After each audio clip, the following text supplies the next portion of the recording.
नमस्कार, मैं साकेत कुमार। आप बिहार इन शॉर्ट्स देख रहे। देखिए, राजद कोटे के विधायक सुधाकर सिंह ने आज एक प्रेस कॉन्फ्रेंस किया और इनका जो मुख्य विषय था वह यह था कि विधायिका का जो काम है वह काम ठीक तरीके से नहीं हो रहा है। विधायिका विधानसभा में जो सत्र चलता है वह इन्होंने बताया कि न्यूनतम 60 दिन और अधिकतम 90 दिन तक ये सत्र चलना होता है, जो कि घट के 30 से 32 दिन तक आ गया है। विधायिका का जो मेन काम है कि अपने लोगों के लिए आवाज़ उठाना, सत्र में जाके जो सभा होता है विधानसभा में वहाँ पे जाके इनके खिलाफ जो समस्या है उनके लिए प्रश्नोत्तर करना, लेकिन ये सब हो नहीं रहा है। सबसे पहले सुनिए क्या कुछ कहते हैं इस वीडियो में। कि लंबे समय से कार्यपालिका, जिसका अर्थ लोकतंत्र में सरकार होता है, विधायिका के कामों में इस कदर हस्तक्षेप कर रहा कि आज की वर्तमान परिस्थितियों में मैं देखूं, विधायिका मतलब विधानसभा, विधानमंडल एक तरह से उसका अगर परफॉर्मेंस देखा जाए, उसके कार्य की क्षमता देखी जाए तो समाप्त हो चुका है। अब इस बात को लेकर के मैं आज जो आपके बीच में जो बता रहा हूँ, ये क्षरण काफ़ी लंबे समय से हुआ है।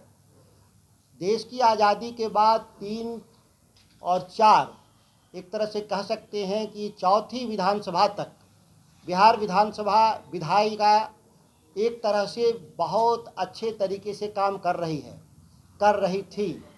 लंबे वक्त से क्षरण हुआ है, लेकिन इधर 15-20 सालों में इसका क्षरण इस तरीके से नीचे चला गया कि विधायिका नाम मात्र की आज रह गई है। विधानमंडल का काम एक तरह से मैं कहूँ तो 10% भी नहीं रह गया। इसका ताज़ा उदाहरण था जब आप लोगों के बीच में मैंने प्रेस कॉन्फ्रेंस किया था कि मैं निजी विधेयक ला रहा हूँ विधानसभा में, और निजी विधेयक जब मैंने लाया तो बिहार विधानसभा के तरफ से एक पत्र मुझे जारी किया गया।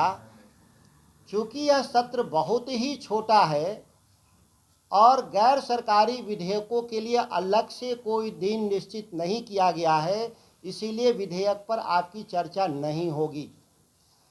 राज्य के भीतर विषम परिस्थितियाँ जो उत्पन्न हुई, जो शराब को लेकर के जो मौतें हुई, इसीलिए आपने 4-5 दिन लगातार बिहार विधानसभा उसी हंगामे में डूब गया था। इसीलिए इस महत्वपूर्ण विषय पर आगे हमने बात करने के लिए आज 17 अवसान पर मैंने कहा, क्योंकि यह अगर हम लोग नहीं चर्चा में लाएंगे तो आगे भी विधानसभा के सत्र इसी तरह से खाना पूर्ति के लिए ही रह जाएंगे। सवाल ये पैदा होता है कि सत्र बुलाने का अधिकार किसको है। भारत के संविधान में साफ शब्दों में लिखा है कि सत्र बुलाने का अधिकार महामहिम राज्यपाल को है, जो मंत्रि परिषद के सलाह से लाएंगे। तो एक तरह से देखा जाए तो सीधे जो विधानमंडल सत्र को आहूत करने की ताकत माननीय मुख्यमंत्री और उनके कैबिनेट में निहित है, बिहार विधानसभा में नहीं है, विधायिका में नहीं है। लेकिन बिहार विधानसभा नियमावली में साफ लिखा है कि सत्र आहूत होने के बाद रोज का काम सरकार के द्वारा निर्धारित कार्यक्रम से होगा, लेकिन शुक्रवार का जो समय है वह विधायिका तय करेगी, अध्यक्ष तय करेंगे, और वह भी गैर सरकारी सदस्यों के लिए। तो ये शुक्रवार इस सत्र में शुक्रवार था, या पहले के भी विधानसभा जितने चलते रहे उसमें शुक्रवार आते रहे हैं। आश्चर्यजनक रूप से किसी भी शुक्रवार को गैर सरकारी सदस्यों के लिए आवंटित नहीं हो रहा है लंबे समय से। अब इसको दावे के साथ नहीं कह सकते, लेकिन ये 30-40 सालों से यह हो रहा है।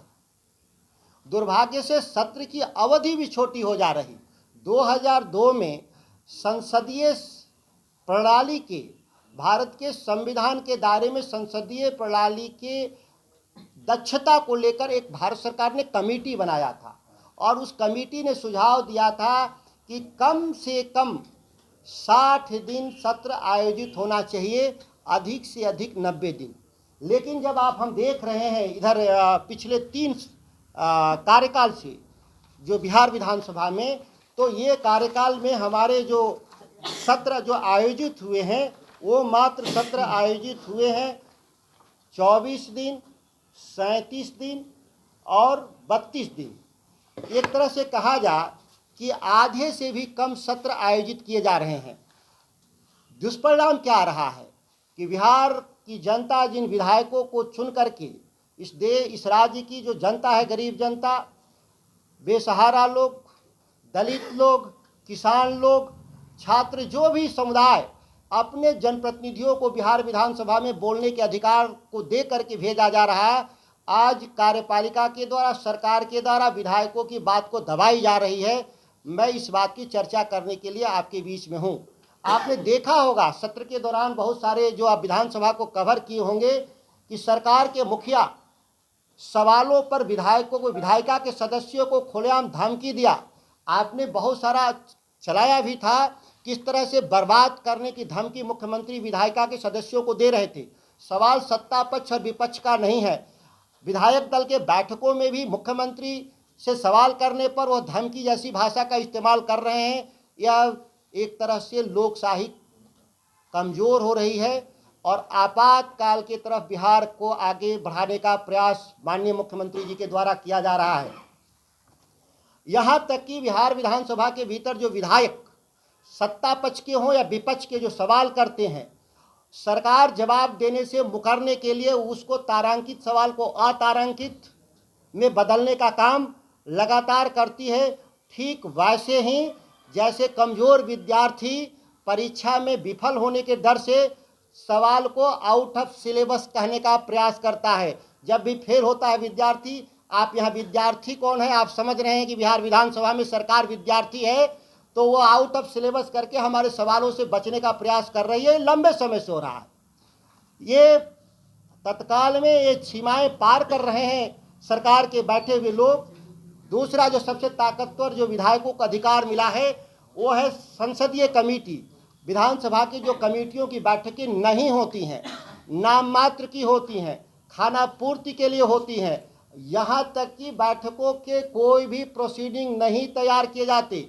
हजारों करोड़ की जो योजनाओं की जिम्मेदारी जो है विधायिका के जिम्मे, जो कमेटियों के जिम्मे है महत्वपूर्ण जिम्मेदारी, उस जिम्मेदारी को बैठकें होती ही नहीं। जो होती हैं वो कागजों में होती, खाना पूर्ति के लिए होती, कोई प्रोसीडिंग नहीं दर्ज होता कि हमने क्या कहा किन सवालों पर। ये दुर्भाग्यपूर्ण स्थिति लंबे समय से थी।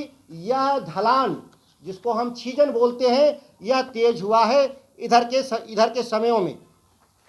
यहाँ तक कि जो विधानसभा का सत्र साल में 90 दिन से अधिकतम और 60 दिन तक न्यूनतम होना चाहिए, वो मात्र मैंने कहा 30 दिन 32 दिन रह गया है। उसमें से भी 75% जो समय केवल बजट को पास कराने में ही चला जा रहा है। कोई भी विधायिका जिस काम के लिए बनी है उसका मूल काम होता है जन पक्ष के लिए कानून बनाना। वह कानून बनाने की पूरी प्रक्रिया विधानसभा में ठीक है। आप देखते हैं कि कोई भी विधेयक जिस दिन पेश होता है उसी दिन पास हो जाता, और यहाँ तक कि एक एक दिन में 3-3 4-4 विधेयक पास किए जाते। एक विधेयक पर 10 मिनट से ज़्यादा नहीं। जहाँ करोड़ों लोग के जीवन का सवाल हो, वहाँ जब कानून बनने की प्रक्रिया अगर 10 मिनट में पूरी होती हो, इससे दुर्भाग्यपूर्ण नहीं है। अभी निवर्तमान मुख्य न्यायाधीश हमारे रमन्ना साहब ने कहा था एक कॉन्फ्रेंस में, सीधे सीधे कहा था कि संसद और विधानसभा के भीतर जो कानून जो बन रहे हैं वो बिना बहस के बन रहे हैं, जिसके चलते न्यायपालिका पे बोझ बढ़ता जा रहा है और कोई भी हमको फैसला लेने में परेशानी हो रही है न्यायपालिका को। इतना जो महत्वपूर्ण टिप्पणी सुप्रीम कोर्ट के मुख्य न्यायाधीश ने किया, इसके बाद भी कार्यपालिका के लोग विधायिका को काम करने नहीं दे रहे हैं। मुख्य विषय हमारा ये है। सवाल है कि सवाल जवाब जब सरकारों से हम नहीं कर सकते विधायक के रूप में, तो ये सरकार में बैठे हुए लोग, मुख्यमंत्री, डीजीपी, मुख्य सचिव, जितने अधिकारी हैं, वो अपने उत्तरदायित्व से बचने का एक शॉर्टकट रास्ता अपना लिए हैं। इसीलिए आप देखे होंगे बजट सत्र के अलावा 2 सत्र, मानसून सत्र और हमारा जो सत्र है शीतकालीन सत्र, वह मात्र 5 दिन का होता है। उस 5 दिन में भी एक दिन श्रद्धांजलि देने में ही चला जाता है। 4 दिन का सत्र। हम लोग सभी ग्रुप जो हमारे सवाल है बिहार की जनता के, गरीबों के सवाल हैं, कारोबारियों के सवाल है, किसानों के सवाल है, वह सवाल विधानसभा के फ्लोर पर कोई भी एक तो आते नहीं, अगर आज आते हैं तो उसमें 10% से भी कम पर बहस होता है। आज आपने दैनिक भास्कर की रिपोर्ट ने भी छापा था कि मात्र 55 सवालों का सवाल जवाब हुआ है, जो 10% से भी कम है। यह दुर्भाग्यपूर्ण है स्थिति। इसीलिए हम बिहार विधानसभा के माननीय अध्यक्ष जी से, क्योंकि वो हमारे कस्टोडियन हैं, हम उनसे हमारी 5 प्रमुख मांगे हैं कि बिहार विधानसभा का सत्र न्यूनतम 60 दिन और हमारी जो भारत सरकार ने बनाई थी कमेटी उसके हिसाब से 90 दिन तक होनी चाहिए। यह परंपरा पहले रहा है, प्रथम द्वितीय और तृतीय में भी यह परंपरा रही है। करीब करीब 70-75 दिन भी इस राज्य के भीतर सदन चलते रहे हैं।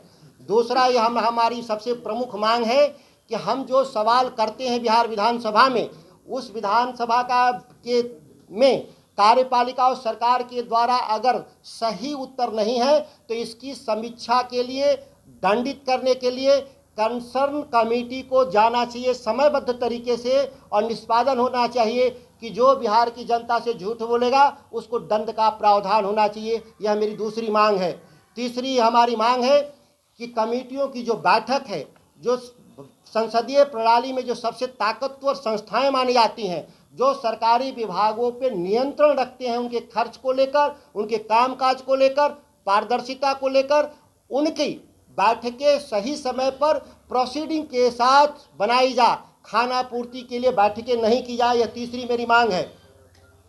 चौथी मांग है कि बिहार विधानसभा के भीतर जो नियमावली जिसकी मैं आपकी चर्चा कर रहा था, नियम 19 के तहत और 20 के तहत गैर सरकारी विधेयकों के लिए आवंटित शुक्रवार का दिन सख्ती से पालन हो। किसी भी परिस्थितियों में सरकारी कामकाज के लिए वह दिन आवंटित न हो। कोई विशेष परिस्थितियों में अगर दिन आवंटित करते हैं तो उसके लिए दूसरा दिन सुनिश्चित किया जाए। जरूरत पर अगर बहस में हंगामे के चलते सत्र में व्यवधान होता है तो उतने घंटा अतिरिक्त विधानसभा चला करके सभी सवालों का जवाब सुनिश्चित कराएं हमारे विधानसभा के जो हमारे अध्यक्ष हैं।